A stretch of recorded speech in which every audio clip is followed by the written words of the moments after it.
Hey MGTOWs, this is Vention. I got an interesting question in one of my comments from a person called Christmas Trees Commented. There it is right there. And he or she asked, why are so many MGTOW guys into silver? And that is a really good question. And it has to do with the kind of people we are. Basically, MGTOW seem to be more analytical, more able to see the big picture of what is really going on in the world, and how the Federal Reserve prints money and just dumps it into existence, and then just spends it however they want. The feds actually buy stock and buy assets all over the place. And it's just a real ripoff. I mean, it's truly usury when they create money out of nothing that they have not worked for, and then they just buy whatever they want with it and loan more of it into existence when the federal government wants to indebt us all, and then they basically just create all this money, and then the federal government just creates a bond, that we, the citizenry, will pay back a certain amount, pay back the dollars plus the interest on those dollars, and it's just an absolute ripoff. And they just create the money out of nothing, type it into the federal government's bank account, and then they go ahead and spend it and buy all kinds of useless shit and waste it and plunge us farther into debt. And a lot of MGTOW are also guys who have seen that, and we see, how much of a ripoff it is, and we're sick of it. For me, my big wake-up call came, as far as silver goes, after I got rid of my TV. I was absolutely sick of the TV, and I got rid of it in 2005. And then I started getting my news elsewhere. I got my news online, and my whole worldview just started changing. I was a liberal. Anyway, sorry guys, I voted for Obama. I was sleepwalking my way through life. I became MGTOW back in 1997, but I had to see some real serious shit for that to happen. Too many of my fellow mechanics, and then of course I saw my own father kicked out of the family by my mother, and all of that stuff just sort of adds up, and it kind of gave me, I almost couldn't avoid understanding the problem. But back to silver. Silver is an asset that government can't just print, although in a way they sort of found a way to do that, but they can't print real silver. A lot of the silver market, in fact, the silver market is not really a silver market. It's a derivatives market that calls itself silver, but what it is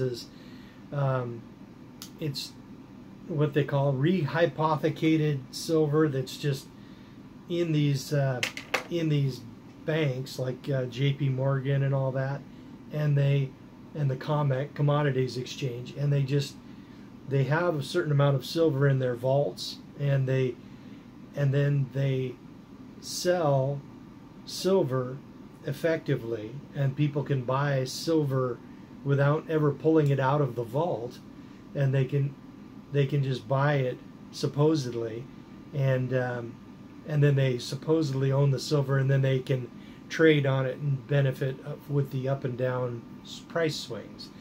But it's a complete ripoff, because since it's such a pain in the butt for regular investors to collect their silver and hold it in physical form, well, it's a big pain in the butt for wealthy people to do that. You know, regular people like me, you know, we can hold a meaningful amount of silver in physical form, and it's not enough to really trigger like major thieves, like off of that movie Die Hard.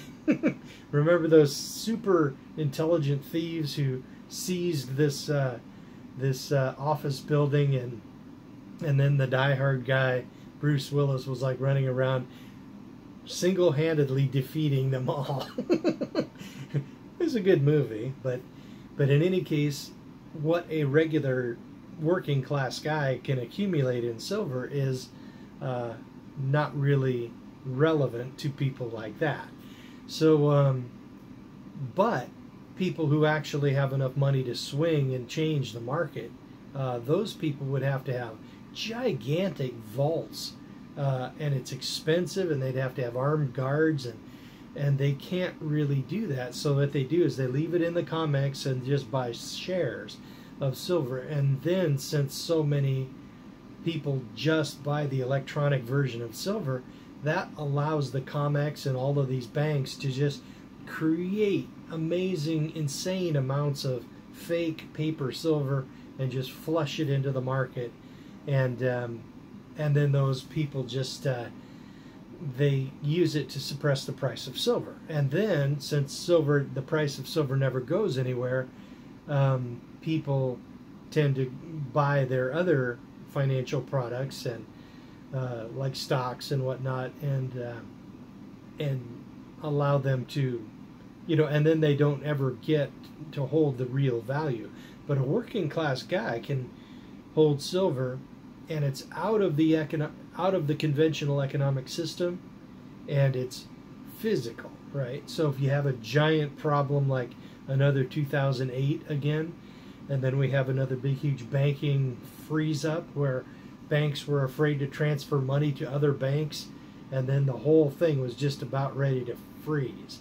And when instability in the banking system occurs, the price of silver gets bid up like crazy high, and that became the down payment of my house. So anyway, a lot of MGTOW can sort of see outside of the normal way that most people can see. We tend to be a little more analytical. We can see systems, we can see overall trends, and we can choose, like marriage, whether or not we want to participate in something, right? So so basically we have, like, now a lot of MGTOW are also into Bitcoins, and those are so easy for people to hold themselves, right? Even super rich people can hold like a Trezor or a paper wallet with a couple of $1 million worth of Bitcoins, and they can pull it off the exchanges, put it in a safe deposit box like I do, and lock the thing up, and it's golden. You know, they are not forced, due to extreme expense, to take that wealth off of, they are not forced to allow the exchanges to hold all of that, all of their Bitcoins. So that decreases the exchange's ability to create insane amounts of Bitcoin and then try to dump it on the market. Because when these exchanges do that, if they get too crazy with it, the people will start withdrawing their Bitcoin from the exchange, and then suddenly they're insolvent, and then they go bankrupt. It's possible that the proof of keys had an impact on that Quadriga exchange in Canada, and made it obvious that they were insolvent, and then that might be why they pulled their exit scam. So basically, that's why I'm more into Bitcoins now than I was, with silver. Even then, it's the sheer power, the sovereignty, the ability to lock some of your wealth up into something that government can't just reach out automatically and seize. Like if anything else you own, your house, your cars, your bank accounts, your retirement, everything is fairly easily seized by government. If they, for example, if if I had bought that house on that had the stream flowing through the property, I mean, if I'd have just let a fart wrong, the EPA would have come down on me like a ton of bricks, and then until I fixed some kind of impossible to fix problem, they would have been fining me like $30,000 a day or more, and it would have, and everything I owned in pretty much everything could have just been seized by the government, and I would have been penniless, right? But the beauty of Bitcoins, and to some extent silver, they can't do that with Bitcoins. Basically, the government would have to grab me and throw me in a cage and say, we'll let you out when you hand over your Bitcoins. So that's a problem, but it's not an automatic thing. I would have the option of sitting right there saying, oh really? Fuck you. Oh well, Your Honor, fuck you too. I could have the power to just sit right there and refuse to hand over my Bitcoins. Every day that you refuse to hand over your Bitcoins is a day that you win. Now it's going to cost you. So it's better to, like, you know, say, oh, sorry, Your Honor, I lost it all in gambling. Or I was hacked and it's gone. And then chances are you wouldn't be in contempt of court. So in any case, government can't just reach out and just take that money automatically as they can with your 401k, your IRA, your savings accounts, although nobody has any money in savings anymore. Your house, your cars, you know, anything else you own, they can all be seized more easily than can your Bitcoins. But basically, Christmas Tree commented why so many MGTOW guys are into silver, and it's just another layer of personal sovereignty. We wouldn't be MGTOW unless we valued our own freedom and our personal sovereignty, our ability to protect our own life, our own property, and our earning capacity from, like, the divorce court and a gold-digging woman who wants to just seize everything we own after a few years, you know. And that is a government abuse. The ability for the woman to just take half of everything you own, and then you have to pay her divorce lawyer and yours out of your half. Dude, it's a really raw deal, and that's why I always say don't get married. But basically, with Bitcoins, they can't do that. And it's just like with Da Vinci J15, the guy who got me into Bitcoins.